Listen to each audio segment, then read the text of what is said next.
Welcome to part 2 for our third lesson in Unit 1, matrices and their column space. In this lesson, we're going to focus more so of the section on thoughts around column spaces. So talking a little bit about column spaces, Dr. Strong introduces in his textbook that he mentions at the very beginning that it's kind of earlier in the class that he likes to introduce what's referred to as vector spaces. A column space is a type of vector space, essentially a representation of what these vectors look like geometrically, what type of vectors get created by a certain number of columns, rows.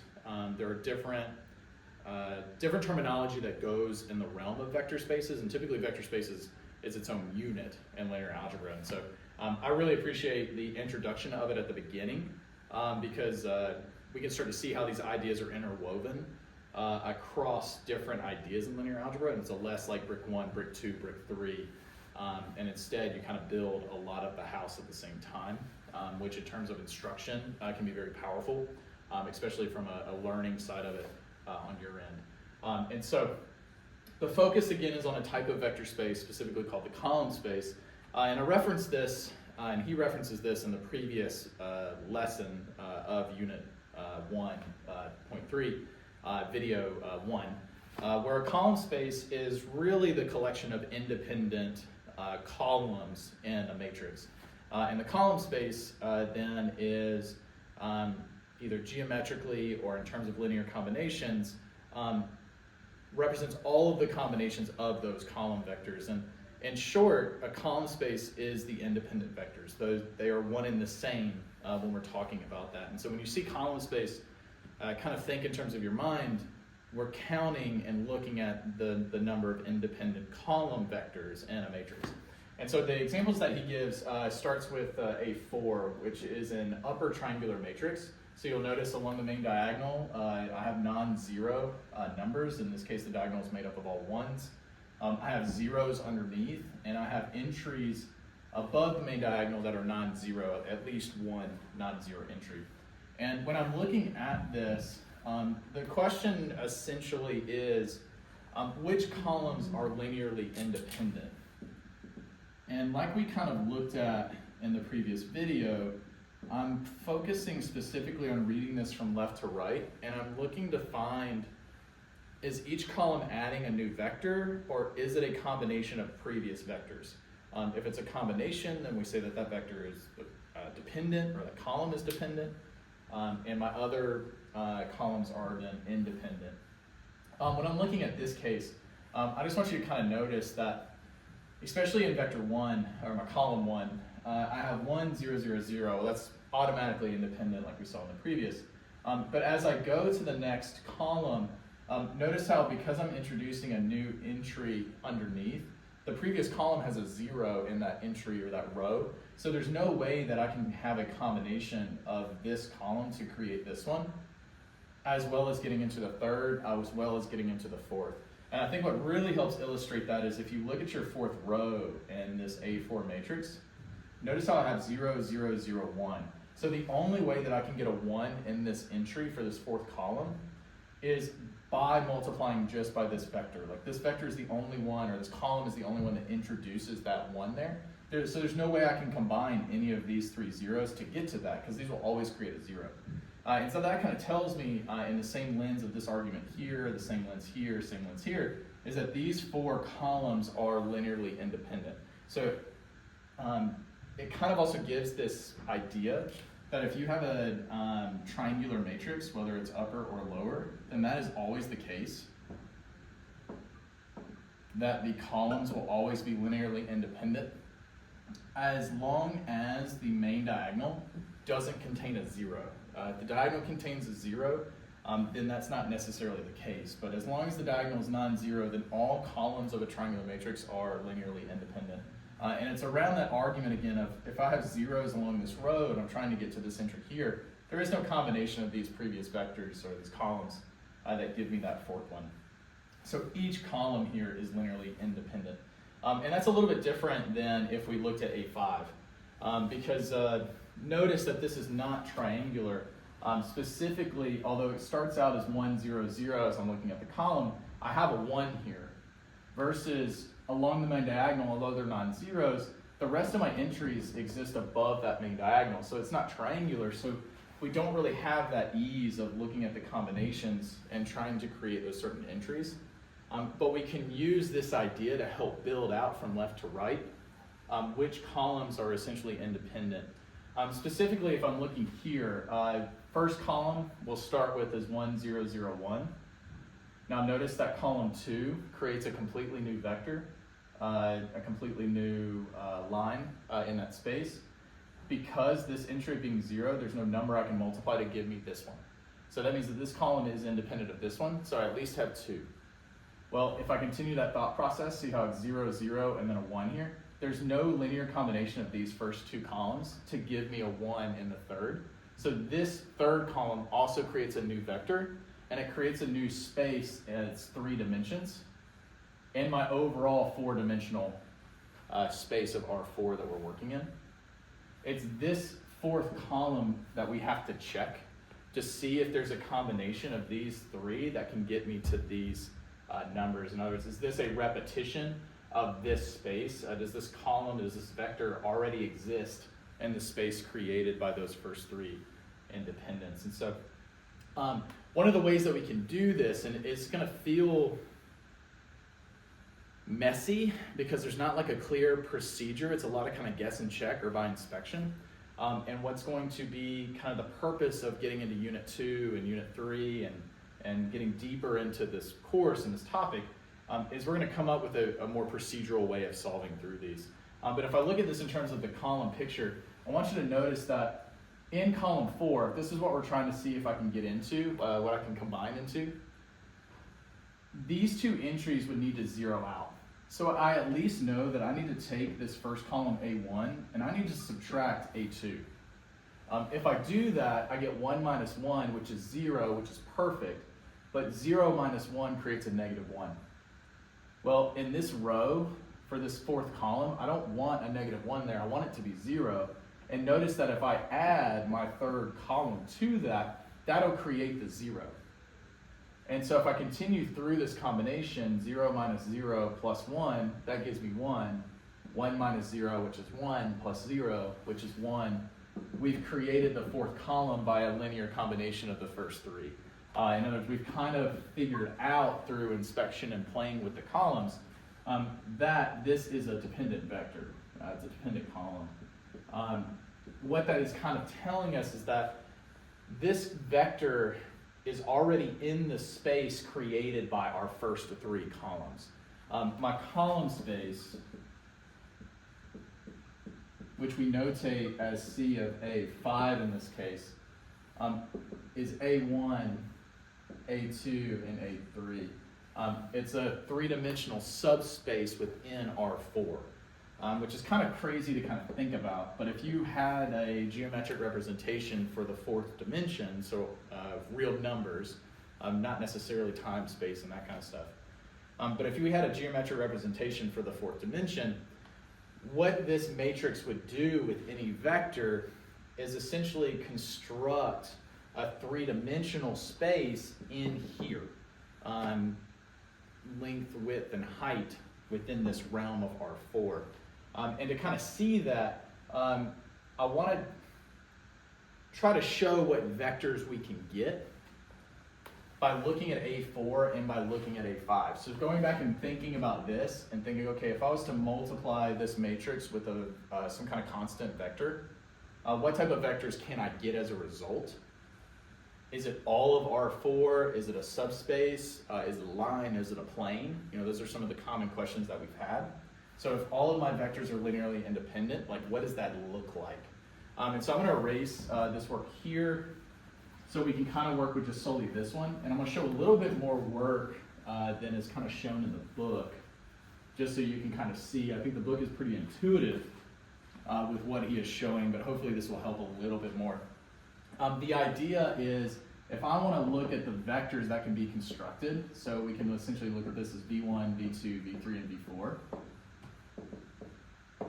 by multiplying A4 by some constant vector. He likes to use C1, C2s, and does so in a paragraph underneath his initial work here. So I'm going to list this here. But the idea is looking at the combinations to equal these, essentially looking at a system of equations. If I multiply my matrix with my coefficients, or not really coefficients, but my constants here, I'm going to do essentially the dot product idea. V1 is equal to C1 plus C2 plus C3 plus C4. I have V2 is equal to C2 plus C3 plus C4. I have V3 is equal to C3 plus C4. You can kind of see the theme. It's dwindling because of these zeros. V4 is constructed by doing just C4. So what's actually kind of interesting is I know that I get C4 as my fourth component in the vector that we're trying to get. Well, if I substitute, essentially doing what's called backward substitution, notice from this equation here, and I apologize about going kind of right to left, but just to kind of do this, I get V3 is equal to C3 plus C4, or sorry, C4, which is V4. Well, if I solve for C3, like the whole idea is to try and figure out what those constants are. I get C3 is V3 minus V4. If I continue this process, I get V2 is equal to C2 plus C3, well that's V3 minus V4, plus C4, which is V4. And notice how the V4s don't cancel. And if I follow the subtraction, we get V2 minus V3 is C2. So we get C3 is V3 minus V4, C2 is V2 minus V3. If we follow this process and do backward substitution one more time, we'll actually find that C1 is V2 minus V1. Sorry, actually I've got the order backwards. V1 minus V2. And so I can actually construct any vector in the four-dimensional space by using this combination for my constants and my multipliers with the matrix. So I can get anything I want. So if you were to tell me some numbers for V1, V2, V3, and V4, like can I find a vector to multiply with A4 to get me there? Like, is it solvable? The answer is yes, because these constants here are just combinations of those numbers you gave me. So again, if you're giving me these and I'm looking for these, right, I know the output. The question is there an input for that? We have a way to find it. And again, it kind of makes sense when you're thinking about this matrix and what we're trying to get to. Because if I take a look now in terms of a more column approach, remember this was kind of the row approach, we can see how he writes it in the textbook. Because if I'm trying to figure out what do I multiply this vector by to get V1, V2, V3, and V4, for this entry, whatever I'm multiplying with to get me to V4, well, that means I'm just multiplying this column by V4. So I'm going to kind of do this a little bit backwards. By multiplying this column vector by V4, that gives me the last entry. But the next entry above it has to just be V3. So that means I can multiply this one by negative V3. So 1, 1, 1, 0. And that's going to essentially, V3 minus V4. Because when I do that multiplication, this will give me a negative V4 plus V4, which zeroes out and leaves me with just V3 there. If I do the same thing and I look another step above, I now have a V3 in this second entry, but I want it to be V2. So if I now multiply this column, 1, 1, 0, 0, by V2 minus V3, those V3s cancel, and we do it again for one more step above, which because of space, I hope this is visible. If not, I highly encourage to check out the textbook. This would be V1 minus V2. And now this will give me any vector when I add this up in V4. meaning that the column space, these vectors that are linearly independent, give me all of R4. And when we're talking about something like that, we use the word span. And span technically isn't limited to just the linearly independent vectors. Span refers to any of the column vectors, but it's equivalent to the column space. And so we can view it that way. The column space tells me where this matrix spans. And so I'm going to kind of use that. That's why I've been pausing a lot when trying to think about the terminology to kind of use, because since we haven't really mentioned span yet, but now we have. So now we can kind of talk about how this matrix spans all of R4, because that's the column space of A4, this fourth dimensional 4x4 matrix. Now A5 though is a little bit different. So if I look at A5, recall that A5 only had 3 linearly independent vectors. So that means it's not going to create all of R4. And instead can only create or span a 3-dimensional space in R4. So any vector that is in that 3-dimensional space we can get to that spans just that space, but any vector that is not in that space we cannot get to. The problem will not be solvable. It'll be inconsistent. There won't be a combination that will get me there in terms of that independence. There's an example in my teaching notes about A4 if you want to see a specific example. If you were to choose any vector, how we can find a combination of those 4 vectors to get me there. And then we mentioned about span. Now, when we look at A5, we can essentially simplify our problem a little bit. He goes in and says, okay, well, let's look at, for example, a matrix that has a dimension of 3, so it only has 3 rows. And then goes by essentially case by case for the column space, essentially talking about the possibilities. In a 3-dimensional space, we span the whole space of R3 as long as we have 3 linearly independent columns. Now notice that doesn't limit us to just 3 columns. We could have more than 3 columns in the matrix, but I need 3 independent columns in a 3-dimensional space to span all of R3. If I have less than that, then we're not going to be able to span R3. We're going to span something a little bit less, which we have seen kind of over and over.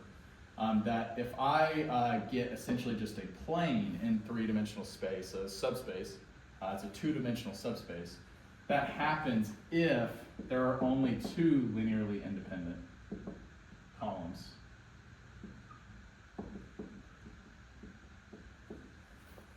I get a line, so a 1-dimensional subspace of R3, if there's only 1 linearly independent.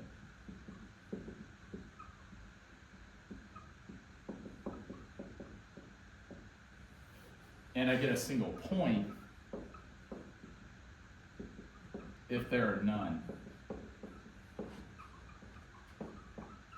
0 linearly independent columns. And this can only happen necessarily if I have the 0 matrix, so every entry is 0.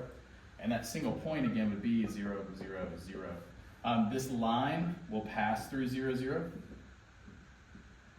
Essentially the origin, 0, 0, 0. This plane will cross through 0, 0, 0. The whole space includes 0, 0, 0. So one of the things that we'll see in terms of a theorem is that when we're trying to find these subspaces, and I'm trying to define a subspace, a basis, a column space, it has to include the 0, 0, 0, the 0 vector for that dimensional space, because one of the arguments for linearly independent vectors is that the only way to get 0 is if every vector is multiplied by 0. So this has to be in the space to get there. If it's not, it means that we're not linearly independent. There's another vector in that list that is dependent on the others. And so it kind of gives us a check, which we'll kind of see a little bit further on. Now, what he gets into and follows up with for this, which I think is helpful, is a couple of questions. Now, it does give some examples of matrices, and I'll leave that in the text for you to take a look at. But there's a succession of questions that he lists out that really kind of outlines, I think, the course structure. Why we do what we do, the questions that we're trying to answer, how we answer those. And it starts with how many columns of A are independent. And this definition of that number of independent columns is what's referred to as the rank of a matrix, R-A-N-K. And that's what I'm going to say for the third lesson. Is keeping this solely around the column space and what the column space can tell us, what it can look like. Again, kind of interwoven. I feel like we've hit on some of these ideas already, but seeing how it plays a role in some larger matrices gets a little bit more difficult. So answering the question of rank and what that can tell us, as well as next looking at what is called a basis in terms of what's the first number of independent columns we have, and notice the same variable kind of quantifying R there for rank. What combinations of those R basic columns produce the remaining N minus R columns? So how many do you need to produce the remainder? Write any A as an M by R column matrix. So what we start getting into is what's referred to as factorization. When I take a matrix, can I break it down into something that is triangular and something that might be symmetric? What do those matrices tell me? Can I factor it into an upper and a lower triangular matrix? Can I factor it into 3 different types of matrices? And how we break things down like that. So you see, again, something similar in number 5, which is the R rows of R are basis for the row space. And what we'll find out through some practice problems in the materials that row space and column space are connected. I don't have to just look at the columns of a matrix, I can also look at the rows. And so that kind of rounds us out for essentially a discussion about column space. Again, the key idea is that column space and span are connected. So when you're talking about the span of a matrix, we're talking about the column space of that matrix, and the column space deals with the independent columns of a matrix, and thinking geometrically when possible what that looks like, as well as thinking about the different types of vectors we get when I'm doing multiplication, and is it possible, what types of vectors are possible to get from doing those multiplications.